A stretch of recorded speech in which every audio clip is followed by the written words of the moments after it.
નમસ્કાર મિત્રો, સ્વાગત છે આપણી યુટ્યુબ ચેનલની અંદર। તો આજે આપણે દેશ અને દુનિયાના અને તાજા અને મહત્વ સમાચારની વાત કરવાના છીએ, તો વિડીયોને અંત સુધી જોવા વિનંતી। સૌપ્રથમ સમાચારની વાત કરી કે પરેશભાઈએ કહ્યું એટલે પાકું।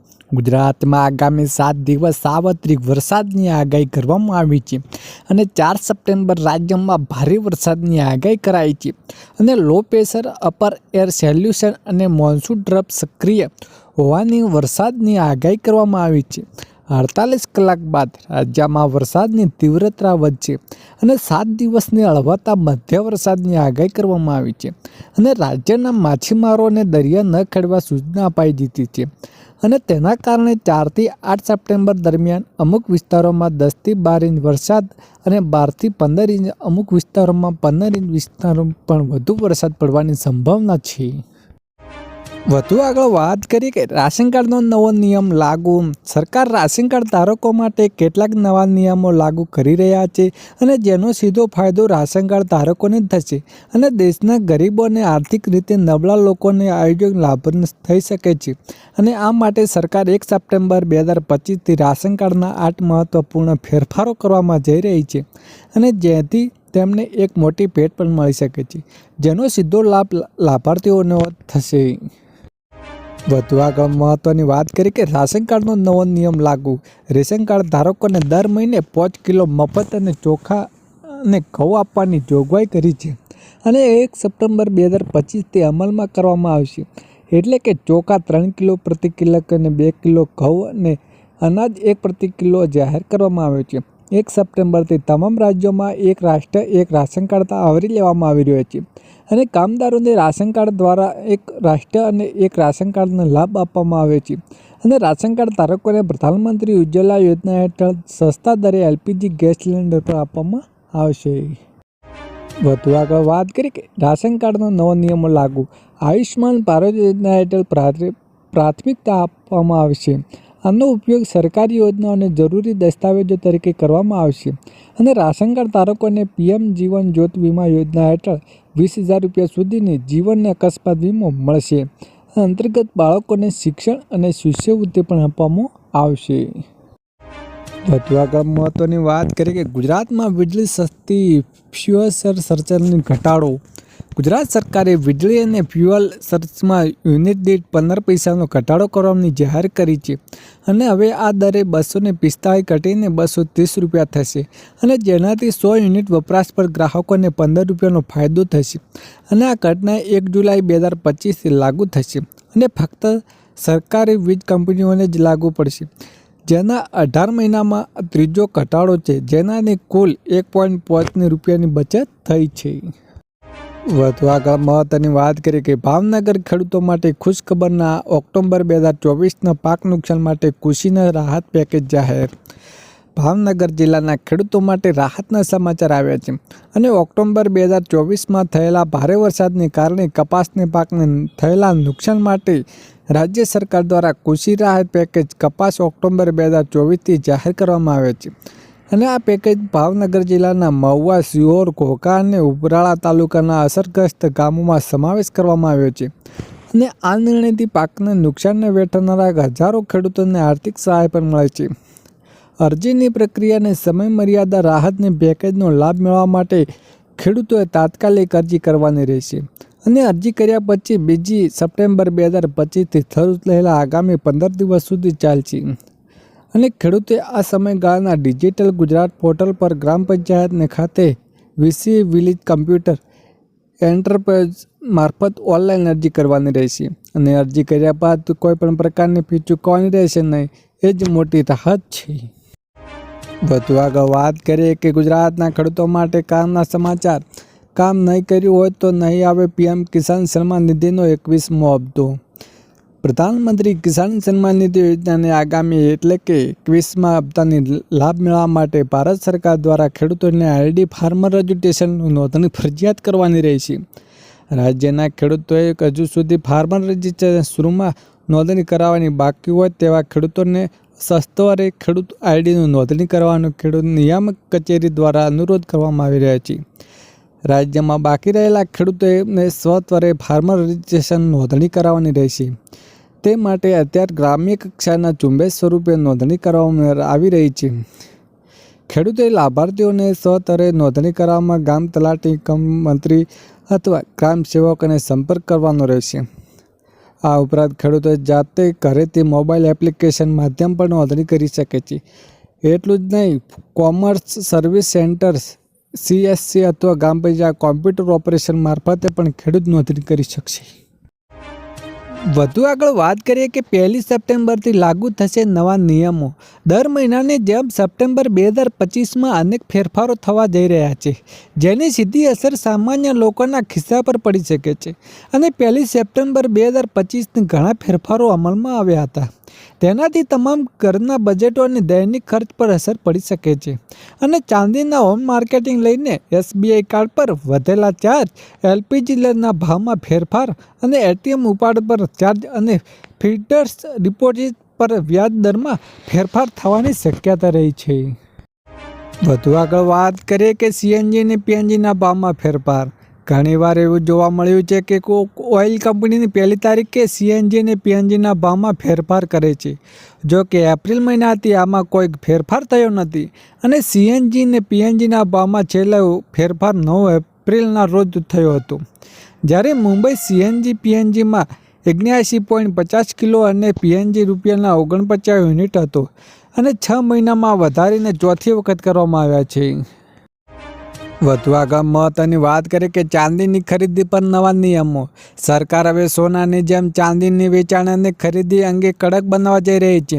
ચાંદીના દાગીના પર હોમ માર્કેટિંગ ફરજિયાત બનાવવાની તૈયારી ચાલી રહી છે અને તેનો અર્થ એ છે કે ચાંદીની શુદ્ધતા અને ભાવમાં પારદર્શિતા વધશે અને રોકાણકારો અને ખરીદદારોને હવે વધુ વિશ્વાસ સાથે સોદા મળશે. અને નિષ્ણાતો હવે કહે છે કે આ ચાંદીના અભાવ પર અસર કરી શકે છે.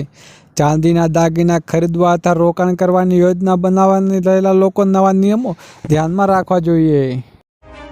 વધુ આગળ મહત્વની વાત કરીએ કે SBI ક્રેડિટ કાર્ડ વપરાશકર્તાઓ માટે ફેરફારો.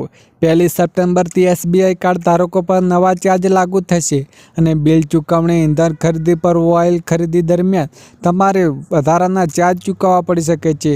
અને ઓટો ડેબિટ નિષ્ફળતા 2% દંડ વસૂલવામાં આવશે અને આંતરરાષ્ટ્રીય વ્યવહારો પર વધુ ચાર્જ વસૂલવામાં આવે છે અને ડિવોઇડ પોઈન્ટનું મૂલ્ય પણ ઘટી શકે છે. તેની તમારા ખર્ચનું અગાઉથી સંચાલન કરો છો. જો તમે SBI કાર્ડનો ઉપયોગ કરો છો તો અથવા ખર્ચ અગાઉ ટ્રેન રાખો જેથી બિનજરૂરી દંડ ટાળી શકે છે. વધુ મહત્વની આગળ વાત કરીએ કે ATMમાંથી પૈસા ઉપાડવાનો નવો નિયમ. કેટલીક બેંકો ATM ઉપાડવા પર નવા ચાર્જ લાવવાની તૈયારી કરી રહી છે અને નિર્ધારિત મર્યાદા કરતાં વધુ પૈસા ઉપાડવા પર વધારાનો ચાર્જ લાગે છે અને રોકાણ ઉપાડવાને બદલે ડિજિટલ પેમેન્ટને પ્રોત્સાહન આપવાનું સારું લાગે છે. વધુ આગળ વાત કરીએ કે FD વ્યાજ દરો. બેંકોના ફિક્સ્ડ ડિપોઝિટ પર વ્યાજ દર પર બદલાઈ શકે છે. હાલમાં વ્યાજ 6.5%થી 7.5% સુધી આપવામાં આવી રહ્યું છે, પરંતુ ભવિષ્યમાં દરો ઘટી શકે છે. જો તમે FD કરતા માંગતા હોય તો વહેલા નિર્ણય લેવાની કાયદાકારક બની શકે છે. વધુ મહત્વની આગળ વાત કરીએ કે કપાસની આયાત ડ્યુટી મુક્તિ 31 ડિસેમ્બર 2025 સુધી લંબાઈ. કેન્દ્ર સરકાર કપાસની આયાત ડ્યુટીમાં મળતી મુક્તિની અવધિ 31 ડિસેમ્બર 2025 સુધી લંબાવાઈ છે. અગાઉ આ છૂટછાટ 30 સપ્ટેમ્બર સુધી હતી. આ પગલાંમાંથી કાપડ ઉદ્યોગનો મોટો લાભ થશે, કારણ કે US ટેરિફ નીતિના કારણે ઉદ્યોગ પર ભારે અસર પડી રહી છે. ભારતે 40 દેશોમાં કાપડ નિકાસ વધારવા માટે ખાસ ઝુંબેશ શરૂ કરી દીધી છે અને સરકારના આ નિર્ણય નિકાસમાં વૃદ્ધિ અને ઉદ્યોગોને રાહત મળી રહેશે છે. વધુ આગળ વાત કરીએ કે ખેડૂતો પાસે કેટલાક ટેકાના ભાવ ખરીદવાના 1 સપ્ટેમ્બરથી ઓનલાઈન રજીસ્ટ્રેશન. ગુજરાતના ખેડૂતો માટે ટેકાના ભાવ પાક વેચાણની નોંધણી 1 સપ્ટેમ્બર શરૂ કરવામાં. મગફળી, મગ, અડદ, સોયાબીનના પાકો માટે રાજ્યભરમાં ઓનલાઈન નોંધણી થશે, જે માટે સરકારના કૃષિમંત્રી રાઘવસિંહ પટેલે ખેડૂતોને સમયસર નોંધણી કરવાનો અનુરોધ કર્યો છે. અને કૃષિમંત્રી રાઘવસિંહ પટેલે જણાવ્યું હતું કે પ્રધાનમંત્રી અન્નદાતા આયાત સુરક્ષા અભિયાન અંતર્ગત રાજ્યના મગફળી, મગ, અડદ અને સોયાબીનના પાકોના ટેકાના ભાવ ખરીદી માટે આગોતરું આયોજન કરવામાં આવી રહ્યું છે. અને રાજ્યના તમામ ખેડૂતોને 1 સપ્ટેમ્બર 15 સપ્ટેમ્બર સુધી ઈ સમુદ્રી પોર્ટલ પર ઇન્સ્ટાગ્રામ કેન્દ્રો મારફતે વિનામૂલ્યે નોંધણી કરાવી શકે છે. વધુ આગળ વાત કરીએ કે ભૂલકાઓ માટે સારા સમાચાર, તારીખો જાહેર. ગુજરાત શિક્ષણ વિભાગે શાળાઓના દિવાળી અને ઉનાળુ વેકેશનને લઈને સત્તાવાર પરિપત્ર બહાર પાડ્યો છે અને શૈક્ષણિક વર્ષ 2025 અને 26 માટે દિવાળી વેકેશન 16 ઓક્ટોબરથી 5 નવેમ્બર સુધી 21 દિવસનું રહેશે અને જ્યારે ઉનાળુ વેકેશન 4 મે 2026થી 7 જૂન 2026 સુધી કુલ 35 દિવસનું રહેશે. આ નિર્ણયથી વિદ્યાર્થીઓને, વાલીઓ અને શિક્ષકોને રજાનું આયોજન સરળતાથી કરી શકશે. વધુ આગળ મહત્વની વાત કરીએ કે સર્વોત્તમ ડેરી પશુપાલકોને ભેટ. ભાવનગર જિલ્લાના સહકારી દૂધ ઉત્પાદક સંઘની 25 ઓગસ્ટની મિટિંગમાં સર્વોત્તમને ઠરાવ પાસ થયા હતા અને મોંઘવારીને કારણે અને ચોમાસાના ખેતીની આવક બંધ રહેતી હતી. કોઈ પશુપાલકને સહાયરૂપ થવા માટે દૂધના ખરીદવાના વધારાના કરાયા હતા. હાલ કિલોના ફેટે 8 રૂપિયા 70 રૂપિયા ચૂકવતું હતું, તે 30નો વધારો કરીને 1 સપ્ટેમ્બર 9 રૂપિયા નક્કી કરાયા છે. આ વધારાની સર્વોત્તમ ડેરી ગુજરાતનો સૌથી વધુ ખરીદી ભાવ આપણી ડેરી તરીકે ઓળખવામાં આવે છે. વધુ આગળ વાત કરીએ કે ખેડૂતોની આવક વધારવા નવી યોજનાઓ જોવે. સરકાર ખેડૂતોની આવક વધારવા માટે ખાસ પહેલ કામ કરી રહી છે. સરકાર એવા મોડેલ પર કામ કરી રહી છે જેનાથી ખેડૂતોને તેમના પાક સીધા ગ્રાહકોને વેચી શકે છે, જેનાથી વચેટિયાઓની ભૂમિકા ઓછી થઈ શકે છે. કૃષિ મંત્રી શિવરાજસિંહ ચૌહાણે જણાવ્યું હતું કે પીટીઆઈ સમાચાર અનુસાર તેમણે ગયા રવિવારે પૂસામાં લગભગ 400 ખેડૂતો સાથે વાત કરતા હતા અને આ વાતમાં કહી હતી કે કેન્દ્રીય મંત્રીએ એક સત્તાવાર નિવેદનમાં કહ્યું હતું કે ફાસ્ટમાં ટુ કમ્પ્યુટ મર્જર મોલ્ડર ખેડૂતોના મતે નફો મેળવવામાં મદદરૂપ થશે. વધુ આગળ વાત કરીએ કે ખેડૂતો માટે લાભદાયક છે આ 5 મોટી યોજનાઓ. ખેડૂતો માટે 5 યોજનાઓ છે ખેડૂતો માટે ઉપયોગી. જો કે તમે આયોજિત નથી કરતા તો વહેલી તરીકે આ યોજનાઓ અરજી કરીને લેજો. આવક વધારવાના મદદરૂપ કરવા માટે સરકારી યોજનાઓ શરૂ કરવામાં આવી છે. આ યોજનાની મદદ સિંચાઈ લઈને નાણાકીય સહાય સુધી તમામ બાબતોને પૂરી પાડવામાં આવે છે.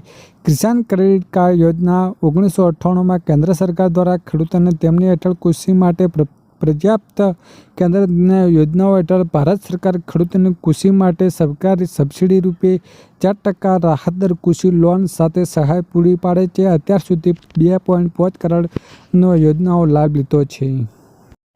છેલ્લે મહત્વની વાત કરી કે તો તમારું રેશન કાર્ડ રદ થઈ જશે. કેન્દ્ર સરકારે રેશન કાર્ડ ધારકોને લઈને નવી ગાઈડલાઈન જાહેર કરી છે, જેમાં કેવાયસી અને રાશન કાર્ડ જથ્થાને નવો નિયમો જાહેર કર્યો છે, જેમાં દેશને કોઈ પણ રાશન કાર્ડ ધારકોને 6 મહિના સુધી રાશનનો જથ્થો લીધો નથી તો તેનું રાશન કાર્ડ આપોઆપ રદ થઈ જાય છે.